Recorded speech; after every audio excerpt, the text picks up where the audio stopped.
जय हिंद जय Bihar. Class 10th का हिंदी पहला चैप्टर का हम आपको दे रहे हैं गोधली का। पहला लेसन है श्रम विभाजन और जाति प्रथा। इनके लेखक भीमराव अंबेडकर हैं। ये एक भाषण दिया गया है, भीमराव अंबेडकर द्वारा लिखा गया भाषण। ये लाहौर में देना था, लेकिन वहाँ सभी और सदस्य मिलकर के इस भाषण को देखे तो कहे नहीं भाई ये अच्छा भाषण नहीं देना, क्योंकि जातिवाद पर था। तो ये आज़ादी के पहले की बात है। आइए, प्रश्न है भीमराव अंबेडकर का जन्म कब और कहाँ हुआ था। बाबा साहब भीमराव अंबेडकर का जन्म 14 अप्रैल 1891 ईस्वी में महू मध्य प्रदेश में एक दलित परिवार में हुआ था।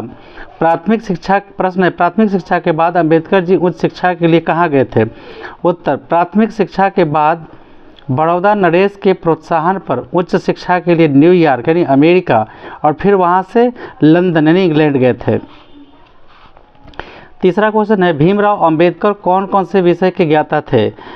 भीमराव अंबेडकर उन्होंने संस्कृत का धार्मिक, पौराणिक और पूरा वैदिक वांग्मय अनुवाद के जरिए पढ़ा। धर्म के बारे में भी अच्छा खासा पढ़ा, पुराण के बारे में भी, वेद के बारे में भी ये सब पढ़े थे।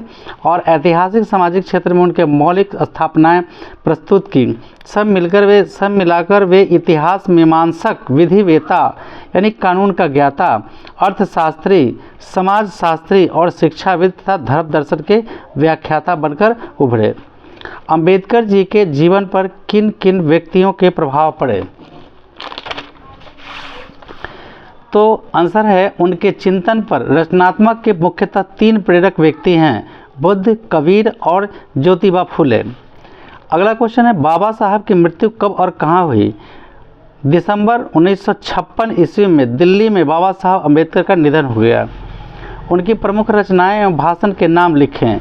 उनकी प्रमुख रचनाएं एवं भाषण इस प्रकार है। The caste in India, their mechanism, genesis and development, the untouchables, who are they, who are Shudras, Buddhism and communism, Buddha and his Dhamma, thoughts on linguistic states, the rise and fall, the Hindu movement,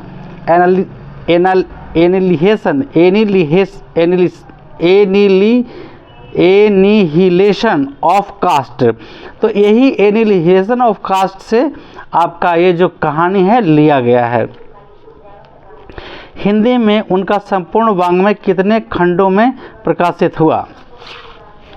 answer है हिंदी में उनका संपूर्ण वाङ्मय भारत सरकार के कल्याण मंत्रालय से बाबा साहब अंबेडकर संपूर्ण वाङ्मय नाम से 21 खंडों में प्रकाशित हुआ। प्रस्तुत पाठ बाबा साहब के विख्यात भाषण एनिहिलेशन ऑफ कास्ट का हिंदी रूपांतरण किनके द्वारा किया गया। तो जो ये कहानी है भीमराव अंबेडकर, वो बाबा साहब के विख्यात भाषण एनिहिलेशन ऑफ कास्ट के ललई सिंह यादव द्वारा किए गए हिंदी रूपांतरण जाति भेद का अनुच्छेद से किंचित संपादन के साथ लिया गया है। एनिहिलेशन ऑफ कास्ट यह भाषण कब और कहाँ दिया जाने वाला था। आंसर, यह भाषण जाति पाति तोड़क मंडल लाहौर के वार्षिक सम्मेलन 1936 के अध्यक्षीय भाषण के रूप में तैयार किया गया था।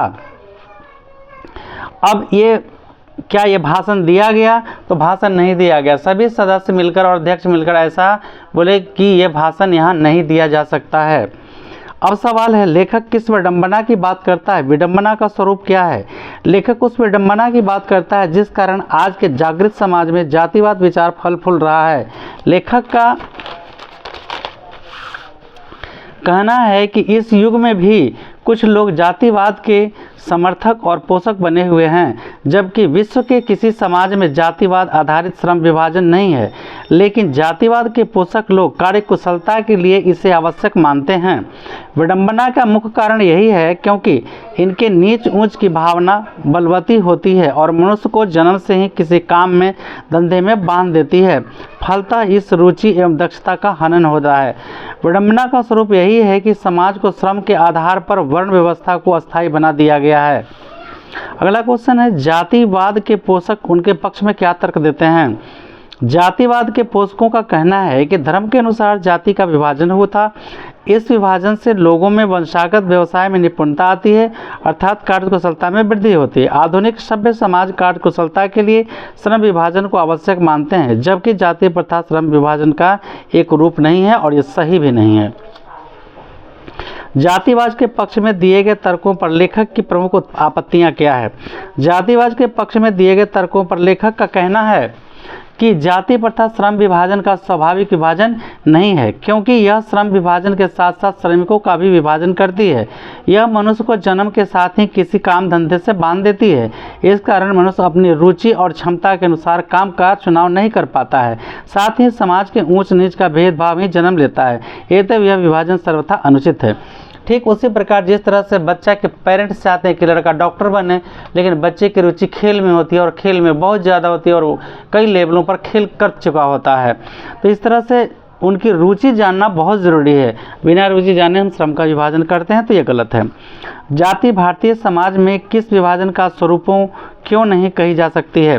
लेखक के अनुसार जाति भारतीय समाज में श्रम विभाजन का स्वाभाविक रूप नहीं है, क्योंकि यह मनुष्य की रुचि पर आधारित नहीं है। इसके व्यक्ति की क्षमता की उपेक्षा होती है। व्यक्ति अपनी रुचि अथवा क्षमता के अनुसार अपना पेशा तथा कार्य का चुनाव नहीं कर सकता। यह व्यवस्था केवल माता पिता के सामाजिक स्तर का ही ध्यान रखती है, जिस कारण व्यक्ति जीवन भर के लिए किसी निश्चित व्यवसाय से बांध दिया जाता है। फलतः काम की कमी जैसे संकट के समय उसे भूखे मरने के लिए विवश होना पड़ता है।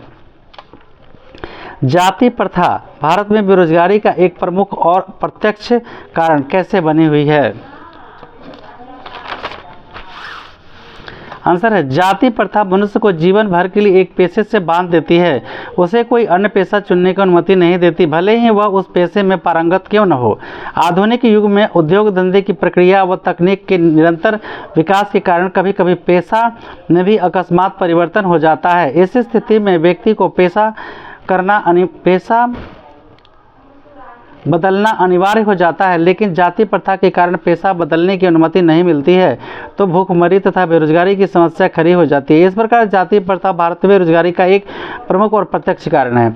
आज एक भी और भी बात है कि आर्मी आज भी ब्रिटिश गवर्नमेंट के रूल से चलता है। आर्मी में जो भी भर्ती होता है बार बार बाल काटने वाला, कोई ज़रूरी नहीं है कि नाई हो, हलवाई ही उसका भर्ती होता है, खाना बनाने वाला कुक, ऐसा नहीं है। उसमें जिसकी निपुणता है वो भर्ती हो सकता है किसी भी डिपार्टमेंट में। लेखक आज के उद्योग में गरीबी और उत्पीड़न से भी बड़ी समस्या किसे मानता है?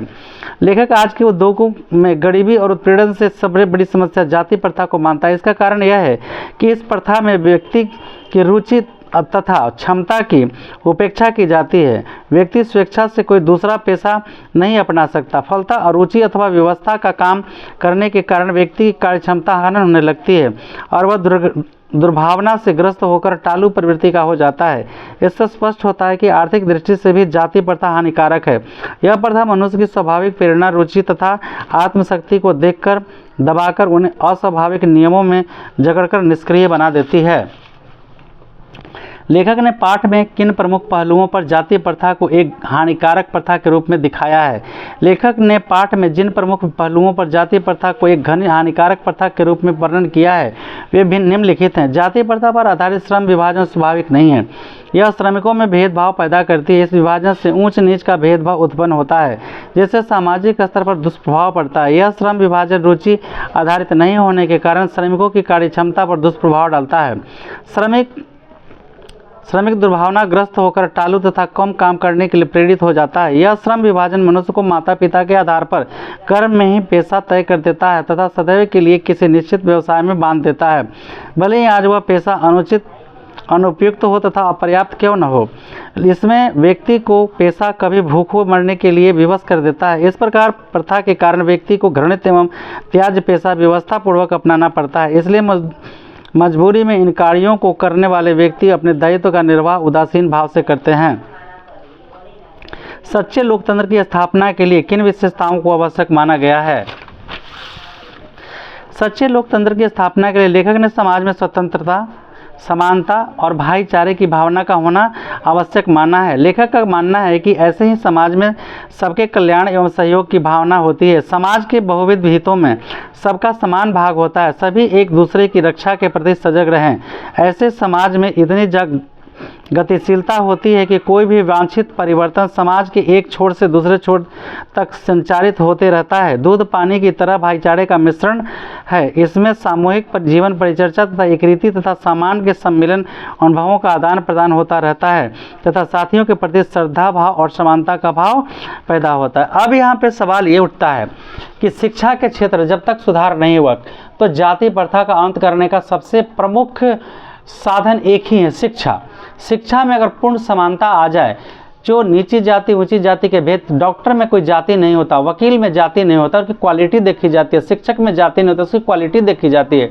अगर उच्च शिक्षा ग्रहण करके हम चाहें तो इस जाति प्रथा को तबाह कर सकते हैं, ख़त्म कर सकते हैं, अंत कर सकते हैं। ये मेरी सलाह है।